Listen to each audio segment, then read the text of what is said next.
Hello, everyone. I am a high school senior in Athens, Greece, and my paper was titled Computing Movie Script Similarity Using Neural Word Embeddings, which is a type of neural network. It is at the intersection of AI and film, and I chose to pursue it because film has been a passion of mine since a young age, and attempting to use technology to automate some of the processes in the filmmaking industry was very exciting to me. Throughout the project, I had by my side my mentor, Dr. Sarkar from the University of Cambridge, who was very useful and helpful in all of the research. So before I get into the technical part, let me explain the big picture of film production, which consists of 5 stages. The first is the development, where the script is written and the first ideas are visualized. The second is a pre-production, where the actors are hired and the directors are hired, and we prepare for filming. The third is the filming part. Then is the post-production, which have the editing and the composing of the music and preparing the movie to be distributed. And finally, distribution, where the movie is distributed to movie theaters. So, what if we could estimate a film's box office potential by recommending similar films to it? So, that would only be useful before the majority of money are spent for it. So, most of the money is spent after pre production, when we have spent for filming. State of the art models are used after distribution. Now, our innovation is that our model can be used only after the development stage, before the money is spent. So to make it more concrete, let me give you an example by a movie called Unbreakable with a $75 million production budget. And from it, 10 million was spent in the development stage, 38 was spent in the pre-production, including filming, 27 was spent in post-production, and then we had additional distribution costs. So as you can see, by using our model right after the development stage, only 10 million have been spent, and we can use it to estimate if the movie is going to be an box off successful financially or not, and see if we will green light it to spend the additional money. So how do we do that? Behind it lies a simple methodological idea. Our research objective is to calculate similarities between movies based only on script using AI. So looking at features used by state-of-the-art algorithms used now, they had genre, sequel, release date, number of plays on opening day, movie buzz before release, and star buzz. Four of those, the ones italicized, cannot be controlled after the development stage and they have to have the movie completed. So our innovation is that we only use the script, we feed it into a word-to-vec embedding model, and we output the 5 most similar movies.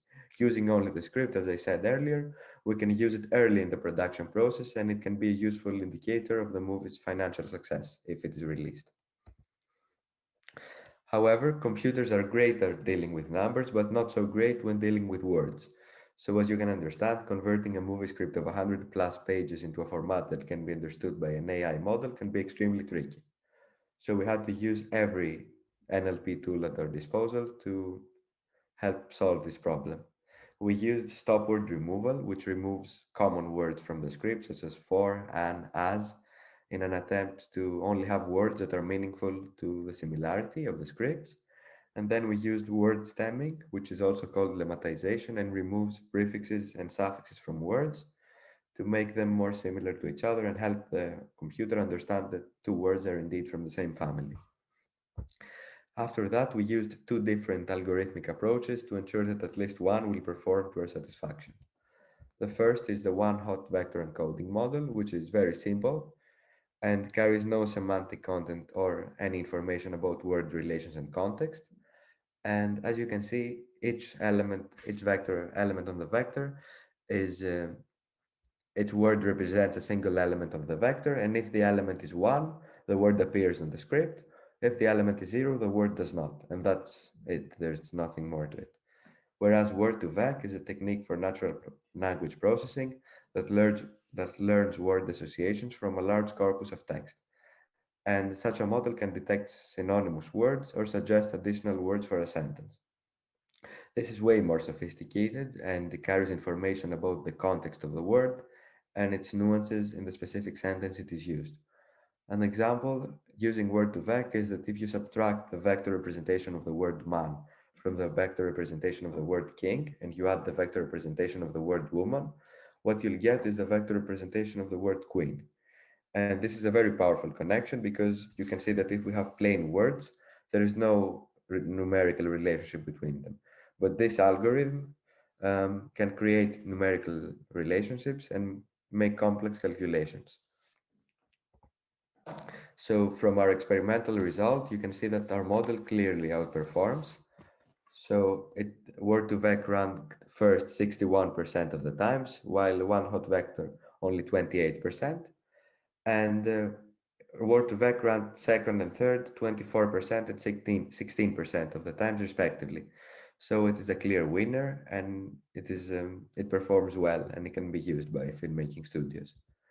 And in another study, we found that it ranked above the random baseline 80% of the times, above one hot vector encoding 70% of the times, and interestingly, one hot vector ranked 62% of the times only, higher than the random baseline, which shows that it is not that effective and maybe the additional time and processing power used to implement word2vec is worth it and has improved the performance of our model. So now going into the results. We fed into our model movies and we examined the top three similar suggestions by the algorithm.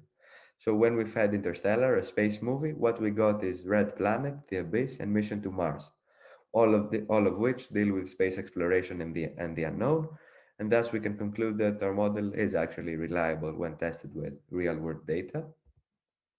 And then a second, more interesting example, which we use the Kung Fu Panda, which I think you've seen it, which proves that our model is truly script-based. So Kung Fu Panda is an animated movie, but the first most similar movie suggested by our algorithm is Crouching Tiger, Hidden Dragon, which is an adult movie and definitely not animated.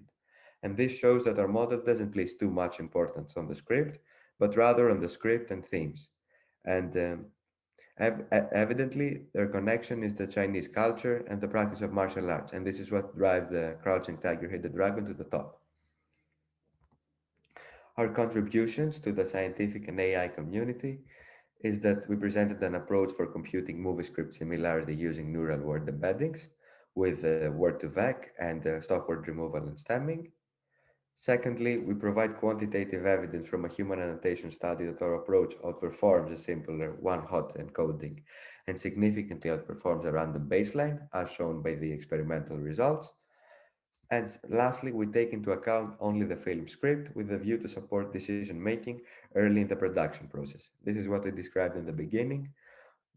Since when we only take into account the film script, this model can be used early in the development of a movie, and if it predicts that the movie will not be financially successful, it can help the studio to avoid it and avoid the money loss.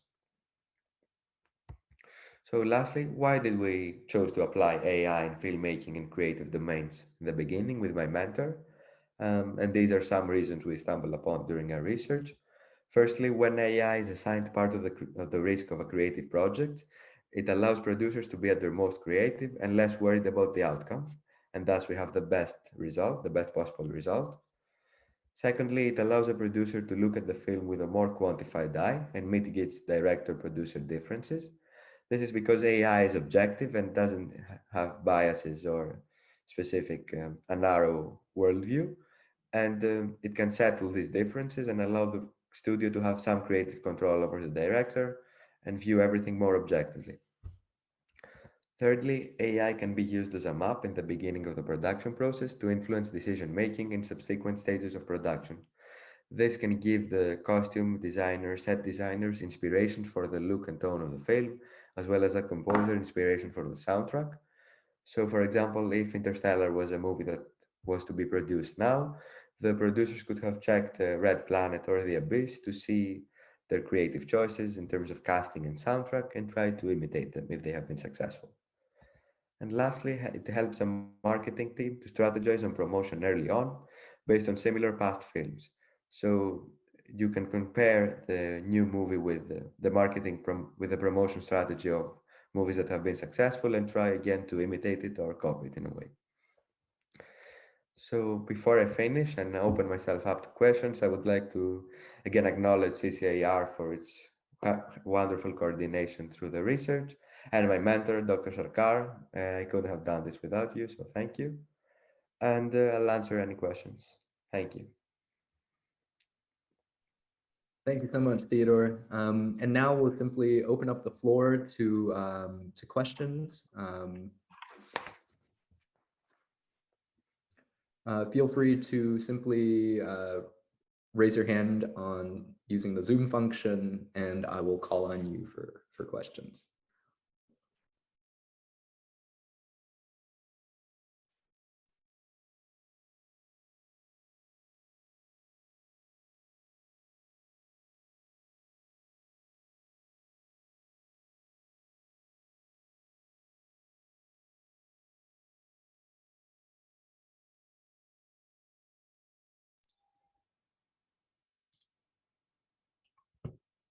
Hi, Theodore. Can I proceed with a quick question?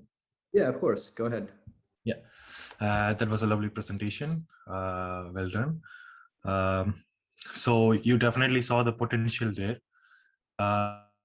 If you get a right prediction at the pre-filming stage, you outlined us how well it could perform and how good of a profit it would make as a potential solution. Couple of technical points I noted is the word to Vic, the embedding you used. Did you compare it with any other available solutions? Because I noticed you compared with the one vector approach, which is very basic. So obviously the comparative results are slightly superior for word to Vic. But I guess there are a couple of other options as well, which will be equally performing or might be performing even better. The other thing is the results you showed for a couple of films, which were really attractive. So the idea is, if I'm right, getting the script sorted with OCR. No, it's just NLP to get the script and to get the similar movies and to analyze if they are successful or failure in the past. So that's the ideation is very good, and the couple of results you showed were very interesting. You also noted some limitations there, I guess, no, right? Animated movie case. So the second question would be, what would be the factors you would like to focus on to improve this model? Thank you, firstly, for your words. We started with one hot vector encoding to understand the space of NLP because we were not familiar with it. And then we realized that we need something stronger, of course. And that's when we chose Word2Vec. But you're right, we didn't examine any other alternatives since it performed well, judging by the results. But yeah, I'd be eager to look more into it and different potential algorithms to maybe improve it even more, to answer your first question. And secondly, mm, about the factors that lead to similarity. Um, it's the thing with AI is that, especially neural networks, is that you cannot understand everything going behind the algorithm. So I couldn't name specific factors with what drove certain movies to the top. But if you take a look at the movie's themes and the genre, that's I think what's the deciding factor here. That's awesome. We can already see a good results here, but if there is any possibility of seeing the factor probes it's choosing, I mean, it's reading the script, but if you see what are the features it's picking up, like maybe how much importance it's giving to the person or the story plot or the places revolving in the script, if you pick up the important features it's picking up, and if you control them, I think the results can be even fine-tuned. That might be one of the goals you could keep in mind. What do you think? Yes, I think I agree. Maybe isolate parts of the script which add more to the similarity. Exactly. I agree. Yes, you're right. Maybe I will implement it and improve it further. Thank you. It's definitely going to be interesting. Yeah, good luck. Thank you. Thank you. And there's a question in the chat box from Miriam, who asked, how long do you think it may be for the movie industry to implement some such quantitative technology based measures into their decision making in the production process? That's an interesting question too. So some studios have started using it experimentally, but not basing their financial strategy on it. Um, so we would like to also pitch this idea to studios and see if they're interested or if any part of it can be useful to them. And then I think that the whole industry is going towards a trend to try to predict the financial success of movies. So I'd say maybe 1 or 2 years before it starts getting adopted gradually by some studios. I think it's close, yeah.